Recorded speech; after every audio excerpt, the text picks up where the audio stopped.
नमस्कार, जय हिंद दोस्तों। स्वागत है आपका एक नए वीडियो में। Welcome to Learn Smart Edu channel. मेरा नाम है अंशुमन सरकार। वीडियो को ज़रूर लाइक करें और चैनल को सब्सक्राइब करना ना भूलें और बेल बटन पे क्लिक कीजिए क्योंकि ना आपको तुरंत नोटिफिकेशन मिल जाएगा। आज हम बात करेंगे दोस्तों बांग्लादेश के बारे में। बांग्लादेश को अपने हाल पे छोड़ दिया गया है। अब किसने छोड़ा, क्यों छोड़ा, ये सारी बातें मैं इस वीडियो पे डिस्कस करूंगा, तो वीडियो पे आखिर तक बने रहे, बहुत ही मज़ेदार होगा वीडियो। दोस्तों अभी पिछले ही हफ्ते हमारे जो एनएसए से मिलने आए थे, कौन मिलने आए थे? हमारे एनएसए से मिलने आए थे अमेरिका के नेशनल सिक्योरिटी एडवाइज़र जेक सलिवन। वो आए हमारे यहाँ, जो डोभाल साहब है, अजीत डोभाल साहब नेशनल सिक्योरिटी एडवाइज़र, उनसे मिले। उनसे मिलने के बाद वो वापस चले गए। वापस जाने के बाद उन्होंने एक प्रेस वार्ता की व्हाइट हाउस में, और उस प्रेस वार्ता में उन्होंने कुछ चुनिंदे जर्नलिस्टों के साथ बात की, और उस बात में उन्होंने बहुत सारी बातें जिक्र की। अगर हम उसका सही इंटरप्रेट करें तो बहुत सारी बातें उससे निकल के आती हैं बांग्लादेश से जुड़ी। देखिए दोस्तों, उन्होंने पहली बात तो ये कही कि जो बांग्लादेश में तख्ता पलट हुआ, अमेरिका का कोई हाथ नहीं है, और जो भी बोल रहा है इट्स प्रिपोस्टरस। ये बिल्कुल है ही नहीं, हम लोगों का कोई हाथ ही नहीं है, हम लोगों ने कुछ किया ही नहीं। और ये जो भारत के लोग बोल रहे हैं कि यूएस डीप स्टेट का हाथ है, ये फलाना ढिमका, ये सब बातें झूठी हैं। दोस्तों, अगर कोई देश कहीं पे तख्ता पलट करता है, वो अपनी जुबान से बोलेगा क्या? कभी नहीं बोलेगा।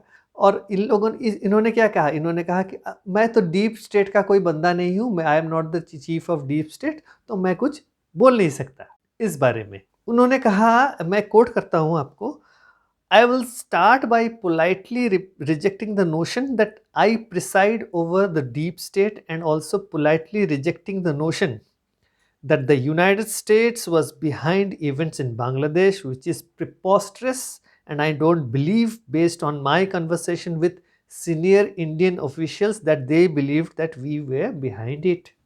उनका ये भी कहना है कि मैं तो ये सरासर मैं इस बात को खारिज करता हूँ कि यूनाइटेड स्टेट्स जो बांग्लादेश के भीतर तख्ता पलट हुआ है उसके पीछे था, और भारत के सीनियर ऑफिशियल्स भी है जो कि ये बात, मेरे बात से राजी होते हैं कि यूनाइटेड स्टेट्स तख्ता पलट के पीछे नहीं था। देखिए दोस्तों, जब एक देश दूसरे देश से बातचीत करता है तो ऐसे ही बात करता है, they give due respect to the opponent. अब मैं तो नहीं बोलूँगा भाई तुमने तख्ता पलट कर दिया बांग्लादेश में और तुम मेरे देश के भीतर इंटरफेयर कर रहे हो वगैरह वगैरह, और ऐसे मत करो, और क्योंकि ना मैं तुम्हारे देश के भीतर इंटरफेयर करूँगा। ये ऐसे थोड़े ना होता है डिप्लोमेसी में। डिप्लोमेसी में ये सारी बातें नहीं होती है। लेकिन हम अगर थोड़ा सा अगर एनालाइज करें इस बात को लेके, देखिए, United States was not involve. भाई United States was not involve का मतलब क्या है? United States as a country is not involve. भाई तुम्हारे यहाँ लोग तो हैं जो डीप स्टेट को बिलोंग करते हैं। जॉर्ज सोरोस कहाँ का सिटीजन है? तुमने सबसे हाईएस्ट ऑनर यूनाइटेड स्टेट्स में किसको दिया है इस साल? जॉर्ज सोरोस को दिया है, हिलरी क्लिंटन को दिया है कि नहीं दिया है? अब डीप स्टेट मतलब हम अगर माने तो आज के डेट में डीप स्टेट का मेंबर कौन है? बिल क्लिंटन है, हिलरी क्लिंटन है, बराक ओबामा है, जो बाइडेन है। तो जब इतने इंपॉर्टेंट लोग जो यूनाइटेड स्टेट्स के, वो they are involve the deep state, हमें यूनाइटेड स्टेट्स की नाम लेने की जरूरत नहीं है। हमने कहा है कि डीप स्टेट इज इन्वॉल्व है, इसका मतलब गहरा राज्य के नुमाइंदे जो है उन्होंने सारे ये प्रपंच रची थी और ये तख्ता पलट करवाया था। और जब ये बांग्लादेश का जो इंटरिम चीफ बैठा हुआ है, ये मोहम्मद यूनिस, वो जब गया था यूनाइटेड स्टेट्स जो ग्लोबल समिट, जो क्लिंटन ग्लोबल इनिशिएटिव अटेंड करने, वहाँ पे उसने स्टेज के ऊपर इंट्रोड्यूस कराया था ना कि देखिए मेरे साथ ये बंदा आया है, हिजबुत तहरीक का बंदा था वो, महफूज आलम। याद है कि नहीं याद है? आजकल वो छुपा बैठा है, आजकल वो बाहर नहीं निकल रहा है, बिल के अंदर छुप गया है अभी। उसको पता है ना हश्र बहुत बुरा होने वाला है आगे चल के, तो उसको इंट्रोड्यूस करवाया। फिर जो बाइडेन ने इसको गले लगाया मोहम्मद यूनिस को, फिर बहुत सारी ड्रामेबाजी हुई। भाई तुम उनके चहते हो, तुम्हें तख्ता पलट करके बैठाया गया है और यूनाइटेड स्टेट्स के इनिशिएटिव है, ये थोड़े ना वो बोलेंगे ये कहानी, सारी बातें, ये कहानी बताई नहीं जाती है, समझी जाती है। तो ये जैक सलिवन ने एक बात कही। अब मज़ेदार बात है कि भारत में जो यूनाइटेड स्टेट्स का जो एम्बेसडर है एरिक गारसेटी, वो भी उछल कूद मचा रहा है। उसने भी कह दिया, देखिए मतलब बैक टू बैक कैसे ये होता है। वो गया अभी कलकत्ते में, वहाँ पे उसने क्या कहा, उसने कहा कि उसने एक्सेप्ट किया कि the regime change was always difficult. Bangladesh में रिजीम चेंज करना बहुत ही डिफिकल्ट था and it didn't always result in something better. इसका मतलब रिजीम चेंज हुआ है लेकिन अच्छे के लिए नहीं हो पाया। एक्चुअली में क्या है, ये एरिक गारसेटी अभी अभी आया है ना, 1 साल ही हुआ है उसको। तो बेसिकली क्या हुआ, उसको भेजा ही गया था भारत में, क्योंकि ना भारत में इलेक्शंस होने वाले थे, फिर स्टेट्स में इलेक्शंस होने वाले थे। वो वहां पे भी इंटरफेयर कर रहा था, भारत के इलेक्शंस में भी बदलाव लाने के लिए इंटरफेयर कर रहा था, लेकिन हो नहीं पाया। ना भारत के लोगों ने अभी पूरा इतना अभी जो है ना, ये दूरबीन लगा के बैठे हुए हैं कि डीप स्टेट वाले कर क्या रहे हैं। मेरे जैसे लोग, आम आदमी जो भारतीय नागरिक, वो भी अभी देख रहा है कि डीप स्टेट कहीं पे भी कुछ अगर सुराग मिलता है हम लोग तुरंत लेके आते हैं, एक वीडियो बनाते हैं, क्योंकि ना हमारा देश का सुरक्षा का मामला है। हर एक जो भारतीय है, जो पेट्रियट है, वो ये सारी बातें करेगा। तो हम लोगों ने नजर रखा हुआ है। तो ये जो हरकतें ये कर रहे हैं, अभी ज्यादा दिन नहीं चलेगा इनकी हरकतें, क्यों ना हम धीरे धीरे इनको एक्सपोज करेंगे। तो ये गारसेटी जो है, ये भारत के इलेक्शंस में इंटरफेयर कर रहा था, और किसके कहने पे कर रहा था, इसका बाइडेन एडमिनिस्ट्रेशन के कहने पे कर रहा था, क्यों ना उन्हीं का अपॉइंटेड एम्बेसडर है। तो अब वो बोल रहा है कि बांग्लादेश में जो रिजीम चेंज हुआ है, तो जो मुताबिक जिस जैसे होना चाहिए था उससे ज्यादा गड़बड़ी हो गई है।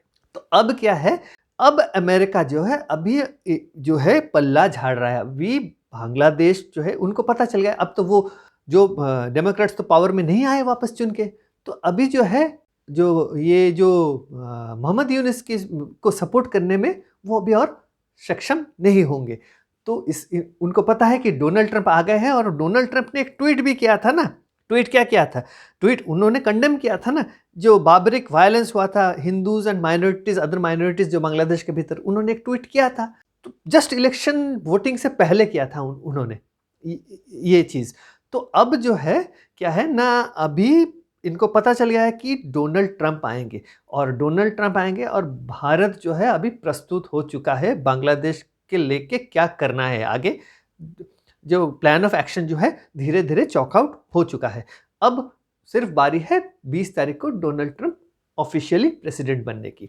तो अब जो है ये जो अमेरिकन जो है अभी बोल रहे हैं कि तो रिजीम चेंज में फेयर रिजल्ट जो एक्सपेक्टेड जो था उनका हो नहीं पा रहा है, तो अभी उसका हाल, बांग्लादेश का हाल उन्होंने छोड़ दिया है। So now Bangladesh is to fend itself.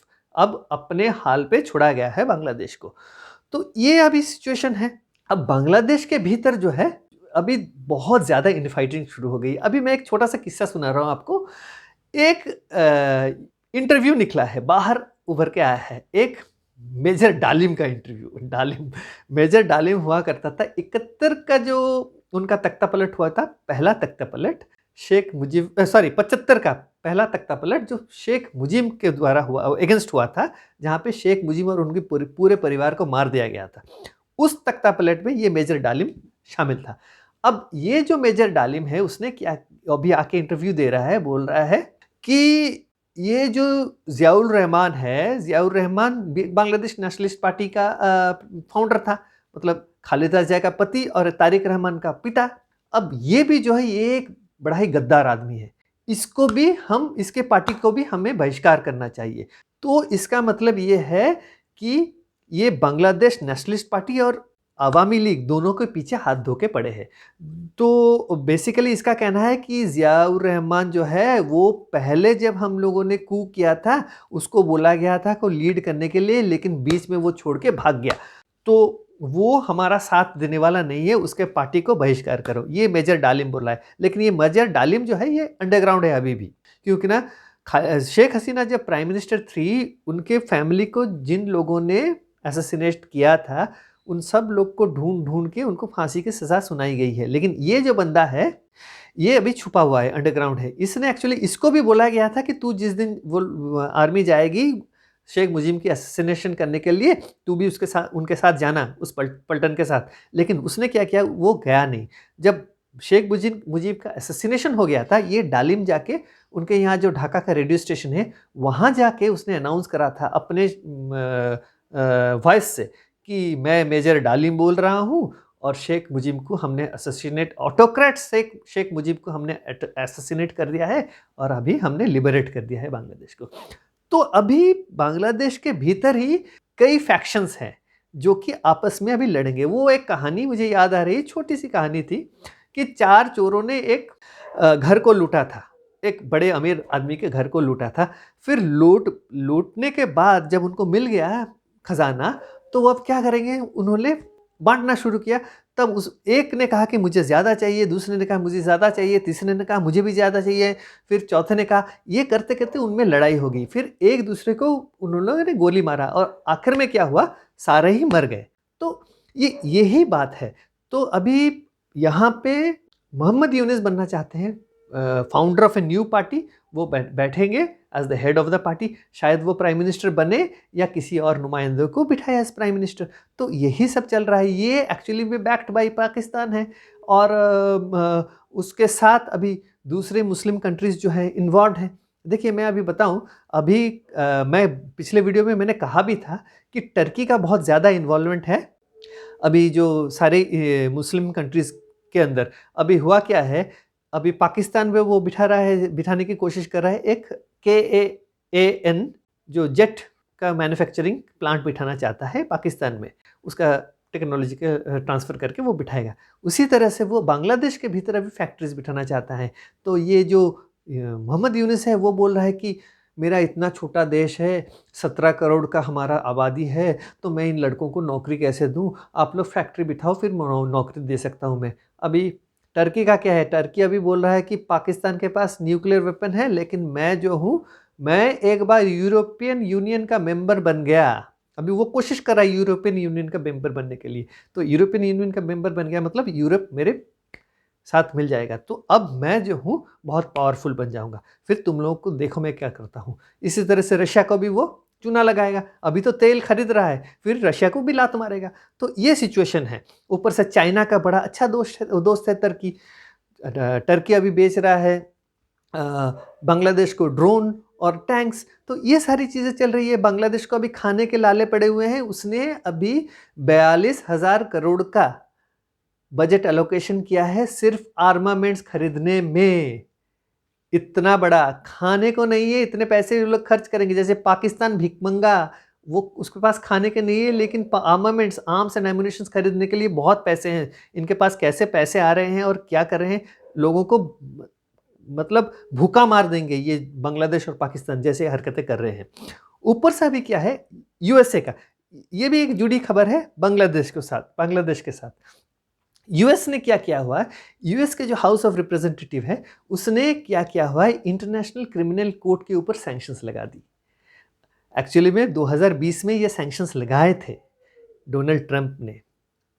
फिर क्या किया, ये जो बाइडेन जब आ गया ना पावर में, पिछले साल उसने सैंक्शंस हटा दिया था। अब डोनाल्ड ट्रंप दोबारा से आ गए, इमीडिएटली देखिए दोबारा से सैंक्शंस लग गए। अब सैंक्शंस लग गए हैं आईसीसी के ऊपर। तो आईसीसी का क्या है मैं बता रहा हूँ। एक चीफ प्रोसिक्यूटर है आईसीसी के भीतर, वो है आपका पाकिस्तानी ओरिजिन का आदमी एक खान।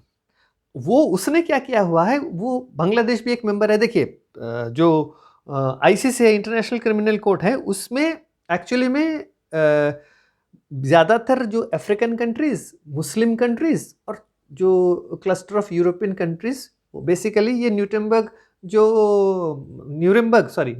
जो हुआ था ट्रायल, और ये रोम स्टैच्यूट को लेके उन लोगों ने ये इंटरनेशनल क्रिमिनल कोड बनाया था सेकेंड वर्ल्ड वॉर के बाद, टू ट्राई दिस न्यूरेमबर्ग और जापानीज जो वर्ल्ड वॉर के जो वॉर क्रिमिनल्स थे उसको ट्राई करने के लिए। फिर क्या हुआ, धीरे धीरे लोग जुड़ने लगे, क्यों ना, डर था कि यूरोप में अगर फिर से झगड़ा हो गया तो क्या होगा, कैसे ट्राई होगा। तो यूरोपियन कंट्रीज़ भी कुछ शामिल हो गए उसमें, मुस्लिम कंट्रीज़ हैं उसमें, बांग्लादेश में उसका एक मेंबर है।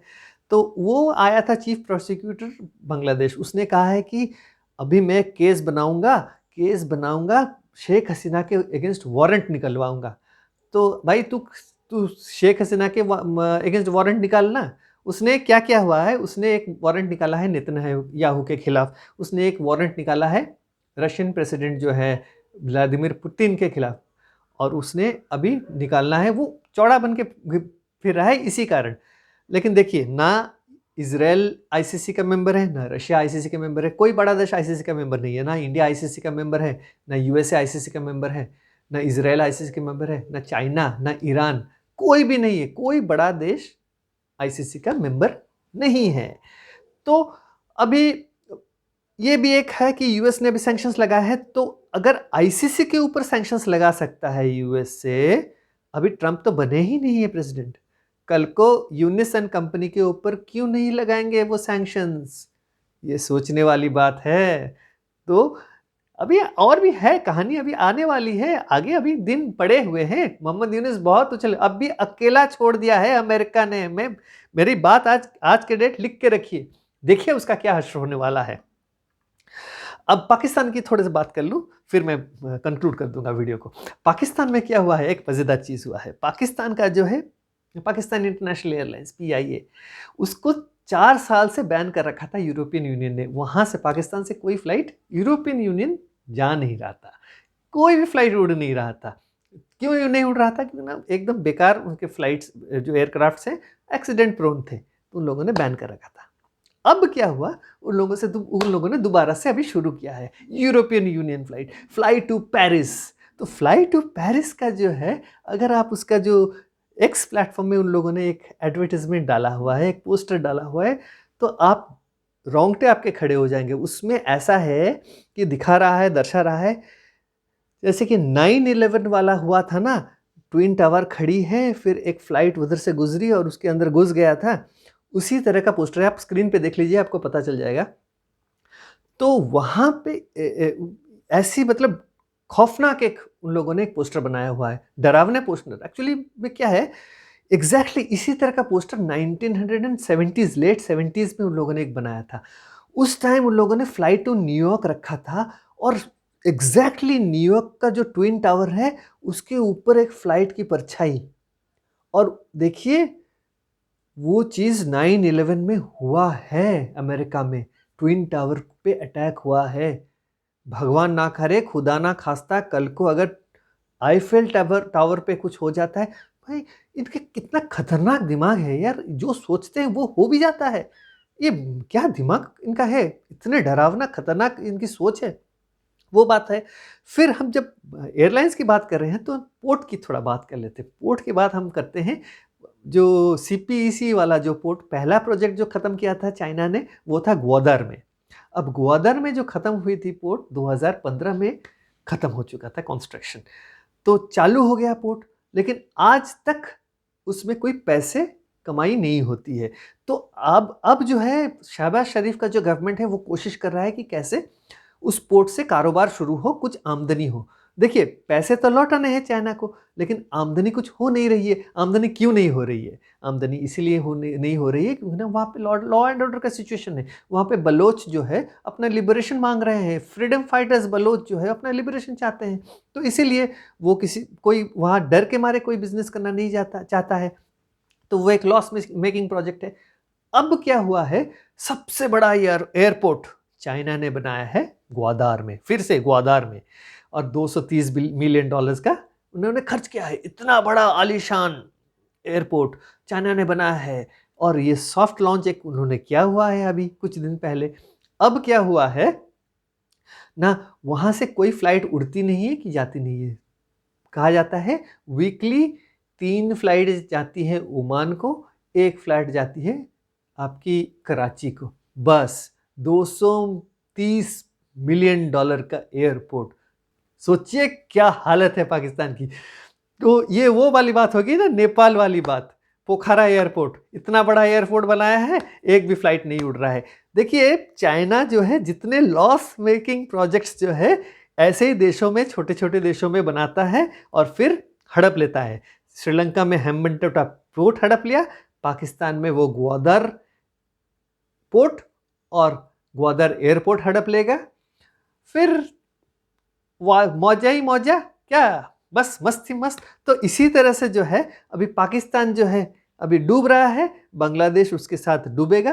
तो यही अभी सिचुएशन है, सिनेरियो। अब और भी मज़ेदार किस्से अभी आएंगे, अभी तो शुरुआत है, 2025 का शुरुआत है और हम लोग भी नज़र बनाए रखे हुए हैं। हर कोई देखिएगा आप लोग एक नया कहानी लेके आता है, क्योंकि हर रोज़ नई कहानियाँ बनती हैं और ये सारी सच्ची कहानियाँ हैं। तो इसी के साथ मैं इस वीडियो को यहीं समाप्त करता हूँ। वीडियो अगर आपको अच्छा लगा है तो वीडियो को ज़रूर लाइक करें और चैनल को सब्सक्राइब करना ना भूलें और ज़्यादा से ज़्यादा वीडियो को दोस्तों के साथ शेयर करें। तो अगले वीडियो तक नमस्कार।